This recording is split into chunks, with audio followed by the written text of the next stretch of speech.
guys! So ayun, welcome back to our YouTube channel. So ako lang mag-isa i-intro ngayon kasi hindi namin kasama si Sabi. Then si Mama, hinatid niya si Lola sa airport kasi uuwi na si Lola. Hindi ko alam kung ano yung feel ni Mama ngayon kasi hindi nakasama si Sabi sa amin. Tapos hindi pa siya nakaabot kasi ang tagal nila. Mga 4 hours pa siguro sila makakarating dito kasi ang layo pa nila. Tapos hindi nakaabot si Sabi kay Lolo. Gustong gusto sana makita ni Lolo si Sabi. Galing pa naman yun Mindanao. So ayun, medyo nagtatampo kami kay Sabi kasi mas pinili niya sumama kay na Justin kaysa sa amin. Ngayon lang talaga pumunta si Lolo dito sa Manila. Tapos hindi pa nakasama si Sabi sa amin. So ayun guys, hinihintay ko pa si Sabi na dumating dito kasi mapapa hair extension kami dyan sa Tani Hair Extension. So dito kami mapapa-extension. Papakapalan lang namin yung hair kasi manipis kasi siya ngayon. Hihintayin na namin si Sabi. Pero nangako naman si Sabi guys na babawi daw siya. Sabi niya na sabay daw kami mapapa-hair extension. Kaya sana naman na hindi nagtampo si Mama sa kanya. Stay tuned na lang kayo sa pagdating ni Sabi mamaya. So ayun guys, nasimula na lang ako. Wala pa din si Sabi. 10-11 na guys. Ayan. Ang tagal. Hinaan mo lang ate ha. Yes. Yan guys, nandito na si Sabi. Ngayon pa lang. Ang oras na. Papasukin niyo na po yun natin. Ba't ang tagal mo? Ano pa ba ginawa niyo kila Justin? Wala. Lagi na lang si Justin inuuna mo. Hindi mo nakasama si Lolo. Galit si Mama kasi hindi mo nakasama si Lolo kasi doon ka kina Justin sumama. Hindi, napilit lang ako nila Monica sumama doon. Tapos kami, pinilit ka namin, hindi ka napapayag. Buti pa sila Justin, lagi mong nauuna. Hindi ka naman magalit, may sakit na nga ako. Anong baki ko sa sakit mo? Saan sila Justin? Andun sa labas, sinatid ako. Saan sila pupunta? Wala, sasamahan daw ako niyan. Buti naman, akala ko iiwan ka na naman. Hindi, dikit ng dikit sa akin, ayaw ko nga sumama sa kanya. Tapos sa amin, hindi sumama. Sige na, mapapaano na tayo ng buhok. Ang tagal mo. Ang kanina ka pa namin hinintay dito. Dito na si Mama.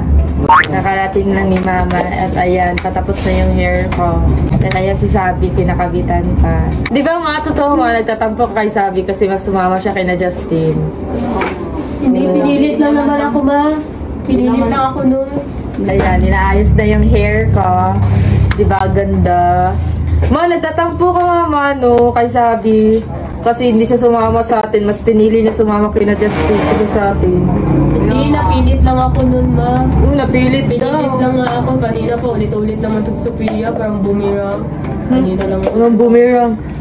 Napilit daw. Eh kami, pinilit ka namin, di ka man lang sumama. Tapos kami, naglulok sa ikaw, nagsasaya. Hindi naman ako nagsasaya dun. Pinapilit lang nga ako kasi pinilit talaga ko ni Monica. Alam mo naman na pupunta tayo ng living. Tapos ngayon lang pumunta dito si Lolo sa Manila. Tapos di wala ka kasi akong masakyan. Umalis na kasi. Ano wala masakyan? Sa kanila ka kasi sumama.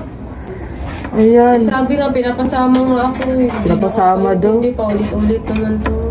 Mas pinili mo lang silang samahan kaysa makita yung lolo mo. Pinilit na kasi ako. Ayan. Pupilit ka kasi. Sumama. Tingnan mo nga, saya-saya mo pa nga sa vlog mo. Kami nagluluksa doon sa living. Tapos ikaw, nagsasaya. Anong klaseng anak ka? Hindi naman ako nagsasaya. Hindi, dito pa lang kapag-away. Wala akong paki para malaman nila kung ano yung ginagawa mo. Nagpapapansin ka ba? Ano napapansin? Tingnan nyo guys. Sa ibang pamilya ka sumama, sa amin hindi. Ano ba yan Sabi? Tingnan nyo guys. Hindi daw siya masaya guys. Tingnan nyo. Landi yung inuuna oh. Hindi daw siya masaya. Yan ba yung hindi masaya sa'yo? So Sabi. Tingnan mo nga oh. Kilig-kilig ka pa dyan. Tapos kami naglulok sa umiiyak dahil may nawalan kami ng mahal sa buhay. Tapos ikaw nagsasaya. Ano ba yung Sabi?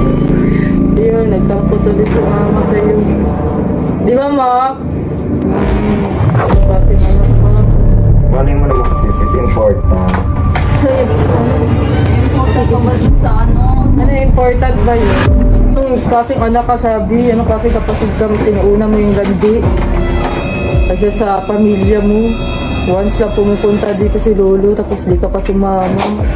Ilugar mo yung ugali mo ganyan si Pia. Ayun ka na naman, pinapublic mo na naman yung ugali mong ganyan. Anong paki mo? Kaya nga, baguhin mo kasi nakakahiya ka. Ano naman paki ko sa kanila? Buhay ko naman to. Ba't ka tumatawa? Aray po ate, pakilinaan ko kasi ang sakit ko. Tumatawa ka pa. Ano tumatawa? Tumatawa ba ako? Aray po ate, nasakit. Ano napapapansin? Ano sabi? Ikaw siguro. Ano ako, naninahimik lang ako dito eh. Wala nga akong ginagawa. Aray po, ang sakit po. Ay, sorry, babe. Ang sakit kasi. Hayaan mo na siya ate. Ganyan ko talaga. Ayusin niyo po yung trabaho. Ang sakit po. Sorry. Ganyan ko talaga siya ate. Hayaan niyo po yan. Huwag kang ganyan sa Pia. Bait-bait niya ate sa'yo. Tapos pinaganyan. Ang sakit nga, bait-bait, tapos ang sakit. Ganan ko na lang. Ang hina-hina na nga niyan mo. Ano ba yung ulo mo? Ano nasabi, di ka ba magsasorry sa amin? Sorry. Aray po ate, ang sakit po. Ayusin niyo naman po. Sorry. Pia, huwag ka naman ganyan. Ang sakit kasi. Yung ugali, anuhin mo naman yan, ma. Pia, Tingnan mo yan, hindi nilulugar yung ugali niya. Ang sakit po kasi ate, hinaan lang po. May nakaano ba? May nakasabit lang po. Hinahinaan na nga yun eh. Ano nasabi? Nababad trip tuloy ako dahil sa'yo eh. Aray ko ate, ang sakit po. Ayusin niyo naman po. Nakakainis na po kayo ah. Kanina pa po kayo. Ano sabihin? Nilulugar mo naman yung ugali mo. Manahimik ka nga sabi. Ikaw ba yung pinapansya ng buhok? Ang sakit kasi kanina pa. Parang sinasadya niyo naman ate. Pia, Hindi po. Ayusin niyo nga po. Aray. Aray ko po. Sorry. Ano sabihin? Nakakaindi naman yung ugali mo. Umalis ka na lang dito. Wala ka dyan. Nagpapahair ako dito. Dapat sikasuhin niya ako na maayos. Ma'am, pasensya na po, ma'am. Kaya lang na. Okay lang. Pasensya na po. Ako na po hindi na pamumatin po. Ay, Ma'am, isasantin niyo na lang yan. Wala namang silbi yan dito. Ang Grabe ka naman sa akin, sakit-sakit. sis. kausapin mo na lang siya ng maayos. So sabi, oo nga, ma'am. Ganun talaga yung... Kanina ko pa siya sinasabihan, ma'am, sinaan. Oh, tingnan niyo, ma'am. Ang sakit po ng buhok ko. May iba bang pwedeng gumawa dyan, ma'am? Swag po siya. Ginaganan ko lang naman, sis. Grabe ka naman sa si Santi. Pasensya na po. Pasensya na po talaga sa ugali niya mo. Ganyan po talaga yun. Ganyan po talaga. Akala mo naman, mabait ka. Ano na po ate? Ayusin na po. Ano po ginagawa niyo? Okay na, sis. Kukulitin na lang. Hindi, okay na siya.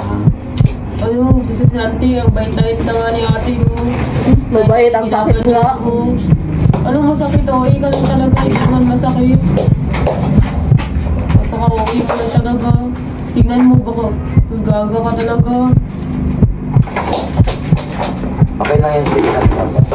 Kaya lumabas ka muna. May ka muna. Hello, ako. Grabe naman ba? Pauwiin niyo po yan kasi wala nang po may silbi dito. Tingnan Grabe ka naman kasi, sis. Pauwiin mo ako. At eksena mo, asitante na ako ng amo ko. Sophia, huwag inom ka. Okay Wala lang ko yan naman sa'yo. kasi. Aray ko. Tingnan mo nga yung ginagawa niya. Ang sakit ng buhok ko. Siya na, babe. Opo, okay lang ma'am. Baka pagod Basta lang paalisin din niyo lang siya dito mo. Nababad Ano trip yung ko na ako. lang siya, i-suspend ko na lang siya. Grabe naman yung suspend, ma. Naumapahan ako. Sophia. Buti nga po sa inyo. Ate, uy. Grabe ka naman sa akin, sis. Ang dami nang duman sa akin client, hindi naman ganyan. Wala akong pake. Kala mo naman kung sino ka. Aray ko. Ba't po kayo nga ano? Po kayo nga ano? May trabaho kasi ako, te. May trabaho kasi ako, te. Ano gusto niyo? Nauupahan ako. Ano po gusto niyo? Sampalan? Inaano ba kita? Ang akin lang naman, nagtatrabaho ako, nangungupahan ako, tumutulong ako sa magulang ko. May Wala po magulang akong ka pake. din. Anong maramdaman Ang sakit po yan ate, ang sakit po nun. Binuso mo, sobra ka na ah. Kanina ka pa. Umupo ka dyan. Tama na yan. Inaayos naman yung buhok niya eh. Di ka na nahiya. Ugali mo. Mahinit ka na dyan ha. Pasensya na talaga. Ano? Sorry po sa inyo. Pasensya na, be. Okay lang. Sorry po. Ano po? Buti nga po sa inyo. Tumahimik ka na, sabi ko. Tama na yan. Kanina ka pa ha. Nagdadalo si ate, patay ka. Ikaw ako pakikasalanan mo. Ikaw kasi sabi na dapat. Ayoko mo. Uy, tapos na. Huwag mo masyadong init. Okay na, tapos na. Nagdadalo si ate ko, patay ka. Pag-iutin ko. Dinimanda ka talaga. Uy, gawin ka. Paano ba ito? Tara lang. Sorry po, prank lang po yun. Okay lang. Prank lang yan, ate. Sorry po. Napayosi ako ng bigla. Akala ko totoo. Okay lang nga. Sorry. Sinampal mo pagaga. Dapat hindi mo sinampal. Oy, yung sampal ko, mahina lang naman ate, di ba? Oy, lumagapak. Oy, ang hina ng sampal ko, di ba? Lumagapak kaya. Nakagulat lang din ako. Ayan, prank lang yun guys. Pinang ko lang si ate. At saka si mama alam na prank lang yun. So ayun guys, mababait po talaga yung mga staff nila doon. Sobrang bait. Then ang ganda din ng paggagawa ng hair. Kaya doon na kayo mapagawa ng hair guys. Kung gusto nyo Oo nga, papagawa ng hair. Yun nga, papagawa kayo ng hair. Alam nila yan. Hair extension mga girls, di ba? Alam nyo na hair extension. So ayun guys, ito di ba ang ganda. Ayan. Ilalagay na lang namin sa description yung location. So ayan, bye! Stay tuned for more vlogs.